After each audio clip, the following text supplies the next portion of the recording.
If I weren't in the entertainment industry, what would I do day to day? Let me see. I've always loved working with computers. So I used to build computers when I was in high school. I would probably love to do that. Funny enough, that's how my journey began. It's like I was trying to save up enough money to go to university so that I could study, IT at the time. And then I just carried on working, and I haven't stopped since.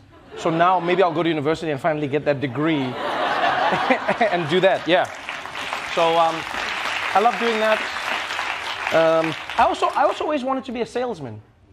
Like I love helping people, especially when it comes to like buying technology, buying a car, buying it. I hate how uninformed some salespeople are, and how you walk in and then they don't tell you anything, they don't give you information, they're just trying to give you the product. I like learning about something and then like sharing that information with other people. One day, this was just funny. I actually missed having incidents like this in my life.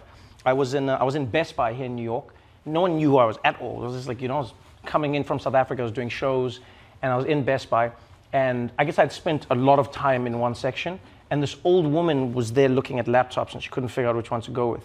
And so then I said, hey, is everything okay? And she's like, I'm trying to get a laptop for my grandson, and I don't know which one to get him. They're all so different, and they're the same. And and so I was like, oh, okay, what is he looking for? He's going to college, and I got this information. We're doing this. Like, okay, what's your budget? Well, okay, what processor speed? Do you care? Does he play games? Does he not play games? What kind of games are we going through this whole thing? We finished it all, and we're done. And then she leaves. She's chosen the laptop. And then she goes to like the counter, and then they're like, oh, did anyone help you? And she's like, that gentleman over there. And then they look at me, and they're like, what, you do? And now the guy's like, he doesn't work here, ma'am. And now, but they made it feel like I did something wrong. Like, sir, did you give her information? I was like, no, guys, it's not what you think. It's not what you think. Now I'm like running out the store. I'm like, So I'd probably do that. Or I'd be a teacher. That's what I'd be. Yeah, I'd love to just like in school, like with kids, but like young kids, not kids who think they know everything. Like teenagers, we'd fight every day. I'd be boxing. But like, I like small, young kids, they're always trying to learn. They don't think they know anything. And you can just tell them the craziest shit and they believe you.